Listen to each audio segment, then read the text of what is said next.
శేషు గారు, రాష్ట్రంలో నిరుద్యోగులు, విద్యార్థులు గ్రూప్ 1 మెయిన్స్ లో 1:100 పిలవాలని, మరోప్రక్క డిఎస్సిని వాయిదా వేయాలని, జాబ్ క్యాలెండర్ ఇవ్వాలని నిరుద్యోగులు రాష్ట్ర వ్యాప్తంగా చేస్తున్న నిరసనల పట్ల నిన్న ఉస్మానియా యూనివర్సిటీలో విద్యార్థులపై పోలీసులు కొద్దిగా దురుసుగా వ్యవహరించారు. దీనిపై ఒక సీనియర్ ప్రొఫెసర్ గా ఏమంటారు? జై స్వరాజ్ వరల్డ్ టీవీకి స్వాగతం. తెలంగాణ రాష్ట్రంలో కొత్త ప్రభుత్వము ఏర్పాటైన తర్వాత గత కొంతకాలంగా విద్యార్థులు ప్రభుత్వం ముందు కొన్ని డిమాండ్స్ పెడుతున్నారు.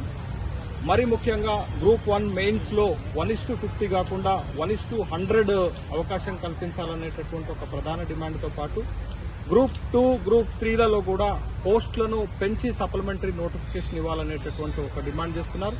అదేవిధంగా డిఎస్సి పరీక్ష నిర్వహణ సందర్భంగా డిఎస్సిని వాయిదా వేయాలి, ప్రిపరేషన్ కి టైం సరిపోలేదు, మాకు టెట్ కి డిఎస్సి నిర్వహణకి మధ్య సమయం సరిపోలేదు కాబట్టి డిఎస్సిని వాయిదా వేయాలనేటటువంటి మరొక డిమాండ్తో పాటు జాబ్ క్యాలెండర్ ని ప్రకటించి రాష్ట్రంలో ఖాళీగా ఉన్నటువంటి 2 లక్షల ప్రభుత్వ ఉద్యోగాలను భర్తీ చేయాలనేటటువంటి ప్రధాన డిమాండ్లతోటి గత కొంతకాలంగా నిరుద్యోగులు ప్రభుత్వాన్ని డిమాండ్ చేస్తున్నారు, ఆందోళన చేస్తున్నటువంటి క్రమంలో ఉస్మానియా యూనివర్సిటీలో నిరసన చేస్తున్నటువంటి విద్యార్థులపైన పోలీసులు కొంతమేరకు దురుసుగా ప్రవర్తించారు, మీడియా పట్ల కూడా దురుసుగా ప్రవర్తించారనేటటువంటి వార్తలు వస్తున్నటువంటి నేపథ్యంలో మనం రెండు వైపుల నుంచి ఆలోచన చేయాల్సినటువంటి అవసరం ఉంది. ఒకటి, ప్రభుత్వము విద్యార్థులు ఇట్లాంటి క్లిష్టమైనటువంటి సమస్యల పట్ల కొంత సంయమనంతో వ్యవహరిస్తే బాగుండేది అనేటటువంటి అభిప్రాయాలు వ్యక్తమవుతున్నాయి. అయితే విద్యార్థులు చేస్తున్నటువంటి డిమాండ్ల పట్ల ప్రభుత్వము ఒక స్పష్టమైనటువంటి వైఖరిని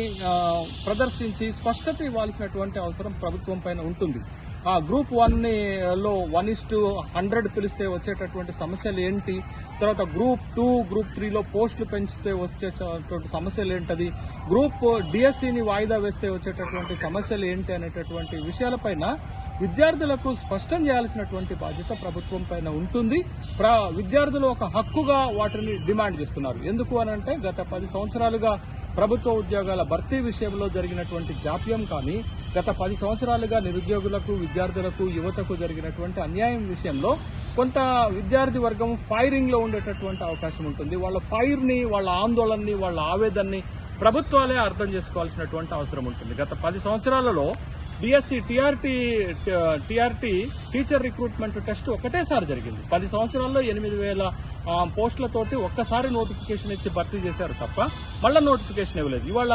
ఇవాళ రేవంత్ రెడ్డి ప్రభుత్వం కూడా ఎన్నికల సందర్భంగా విద్యార్థులకు, నిరుద్యోగులకు, యువతకు ఇచ్చినటువంటి ప్రధానమైనటువంటి హామీ ఏంటి అని అంటే, మా ప్రభుత్వం అధికారంలోకి వచ్చిన తర్వాత మెగా డిఎస్సి ఇస్తామని చెప్పారు. కానీ ఇవాళ 11,000 ఉద్యోగాలతోటే డిఎస్సిని, టీఆర్టీని ప్రకటించడం వల్ల టీచర్ ఉద్యోగాల కోసం గత 10 సంవత్సరాలుగా ఎదురు చూస్తున్నటువంటి విద్యార్థులు కొంత ఆవేదన చెందినటువంటి క్రమంలో మెగా డిఎస్సి ఇవ్వండి, తర్వాత టెట్ కి డిఎస్సి పరీక్ష నిర్వహణకి సమయం చాలా తక్కువగా ఉంది కాబట్టి, పెద్ద ఎత్తున సిలబస్ ఉంది, దాన్ని పూర్తి చేయడానికి మాకు ఈ సమయం సరిపోదు కాబట్టి డిఎస్సిని వాయిదా వేయాలని కోరుతున్నారు. అంటే కనీసం డిఎస్సిని వాయిదా వేయటంలో ఉన్నటువంటి అభ్యంతరాలు ప్రభుత్వం చెప్పాల్సినటువంటి అవసరం ఉంది.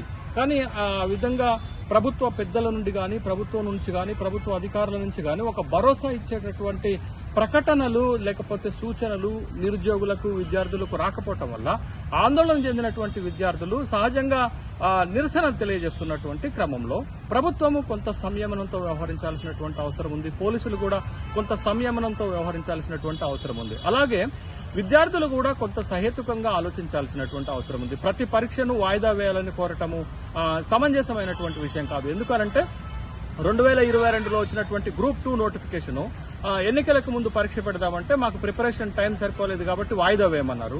మళ్ళా ఇప్పుడు గ్రూప్ 2 పరీక్ష పెట్టడానికి ప్రభుత్వం సిద్దమవుతుంటే అదే విద్యార్థులు ఏం చెప్తున్నారంటే పోస్టులను పెంచి గ్రూప్ 2 సప్లిమెంటరీ నోటిఫికేషన్ ఇవ్వాలి, వాయిదా వేయమంటున్నారు. అంటే ఇట్లా వాయిదాలు వేసుకుంటూ పోతే పరీక్ష నిర్వహణ ఎప్పుడు అవుతుంది, ఫలితాలు ఎప్పుడు వస్తాయనేటటువంటిది, తర్వాత ఉద్యోగాల భర్తీ ఎప్పుడు జరుగుతుంది అనేటటువంటి విషయాన్ని కూడా విద్యార్థులు ఆలోచించాలి. అంటే ఒక సహేతుకంగా అటు విద్యార్థులు కానీ, ఇటు ప్రభుత్వం కానీ ఆలోచన చేసి ఈ ప్రభుత్వ ఉద్యోగాల భర్తీ విషయంలో, నోటిఫికేషన్ల విషయంలో, పరీక్షల విషయంలో క్లాష్ లేకుండా అటు కేంద్ర ప్రభుత్వం నిర్వహించే ఉద్యోగాలకు, ఇటు రాష్ట్ర ప్రభుత్వం నిర్వహించేటటువంటి పరీక్షలకు క్లాష్ జరగకుండా మధ్య తేడా జరగకుండా చూసుకోవాల్సినటువంటి బాధ్యతలు ఉన్నాయి. ఇవన్నిటికీ పులి స్టాప్ పడాలన్నా, నిరుద్యోగులకు ఒక నమ్మకం కలిగించాలన్నా ప్రభుత్వము జాబ్ క్యాలెండర్ ని ఇవ్వాల్సినటువంటి అవసరం ఉంది. ప్రభుత్వం ఇప్పటికే ఒక హామీ ఇచ్చింది. రాబోయేటటువంటి శాసనసభ సమావేశాలలో కూలంకుషంగా చర్చించి మేము ఒక స్పష్టమైనటువంటి జాబ్ క్యాలెండర్ ఇస్తామని ప్రభుత్వము స్పష్టమైన ప్రకటన చేసింది. అదేవిధంగా డిఎస్సి పైన కూడా ప్రకటన చేయాలి. గ్రూప్ 1 విషయంలో కూడా సరైనటువంటి నిర్ణయం తీసుకోవాలి.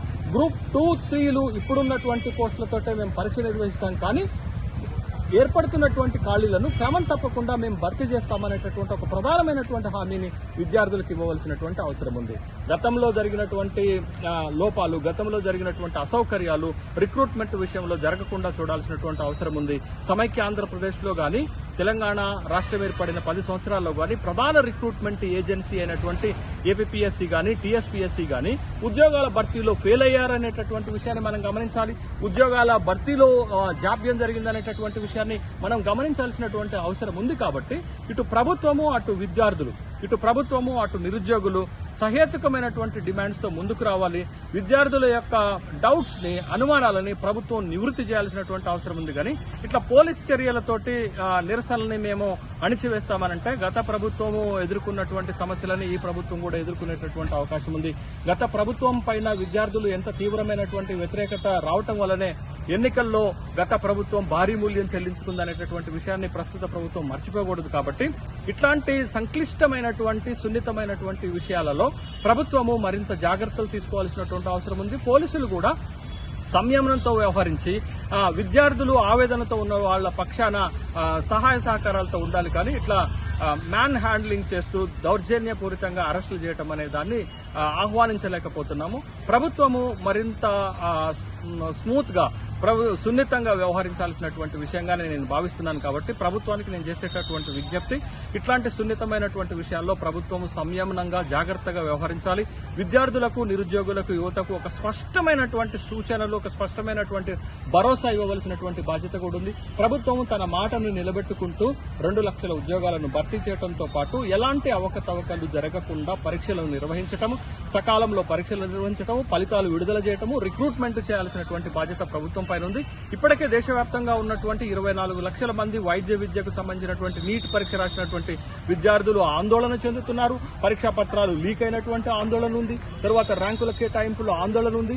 అలాంటి పరిణామాలు రాష్ట్రంలో ఎదురు కావద్దు, అలాంటి పరిణామాలు ఇక్కడ జరగొద్దు అనేటటువంటి విషయాన్ని గుర్తుపెట్టుకోవాలి. ప్రభుత్వము మరింత జాగ్రత్తగా, సంయమనంతో వ్యవహరించి నిరుద్యోగులు చేస్తున్నటువంటి డిమాండ్ల పట్ల సానుకూలంగా స్పందించాలని డిమాండ్ చేస్తున్నాను. ఉస్మానియా యూనివర్సిటీ సంఘటనలు పునరావృతం కాకుండా చూసుకోవాల్సినటువంటి బాధ్యత కూడా ప్రభుత్వం పైన ఉంది. ఒకవేళ ఇలాంటివి పునరావృతం అయితే ప్రభుత్వానికే చెడ్డ పేరు వస్తుంది, కాబట్టి ప్రభుత్వానికే నష్టం జరుగుతుంది. కాబట్టి ఇట్లాంటి విషయాల్లో ప్రభుత్వం చాలా జాగరూకతతోటి, జాగ్రత్తగా, సంయమనంతో మెలిగి విద్యార్థులకు, నిరుద్యోగులకు, యువతకు భరోసా కల్పించాల్సినటువంటి అవసరం ఉందనేటటువంటి అభిప్రాయాలు వ్యక్తమవుతున్నాయి.